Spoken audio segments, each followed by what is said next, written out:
आता आपण केळी बनवायला शिकणार आहे. मी 3 केळी बनवणार आहे. एकसारखे 3 चिखलाचे गोळे घेतलेले आहेत. प्रथम मी केळी बनवताना असा लांबट आकार बनवून घेणार आहे आणि शेंड्याकडच्या बाजूने थोडंसं असं हे करणार आहे.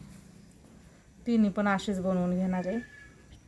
आता मी हे तिन्ही एकसारखं बनवून घेतलेलं आहे. ह्या बाजूने थोडंसं टोक काढलं मी आणि ह्या बाजूने आहे तसंच चपटं बनवलं आहे. आता ह्या बाजूने दांडे बनवणार आहे केळीचे मी आणि हे टोकदार असंच ह्या बाजूने असंच ठेवणार आहे. केळीचा दांडा बनवण्यासाठी मी छोटासा चिखलाचा गोळा घेतला आहे.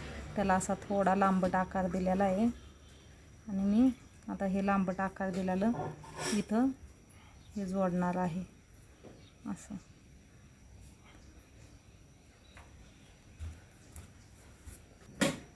मी तिन्ही केळीला पण असाच दांडा जोडून घेणार आहे. आता हे बघा पुढं टोक केलेले आहेत थोडेसे असे. मी आता ह्या टोकाला थोडंसं हे काडीने असं गोल गोल करणार आहे. केळीला असं असतं. तिन्ही पण केळींना करून घेणार आहे म्हणल्यावर लगेच खाली कर. आता मी हे जोडून घेणार आहे. जोडून घेताना असं थोडंसं दाबून जोडायचं आहे आणि इथं थोडासा असा खड्डा करायचा आहे आपल्याला. केळी ही वाकडी असते अशी, एकदम गोल नसती ही अशी.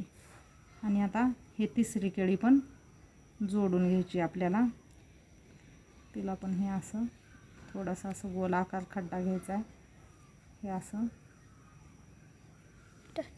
आता आपण ही केळी एकमेकाला जोडलेली आहेत आणि असा गोल आकार पण दिलेला आहे वाकडा थोडासा असा. आता हे 3 इंची फणी एक जॉईंट करून घ्यायची आपल्याला अशी.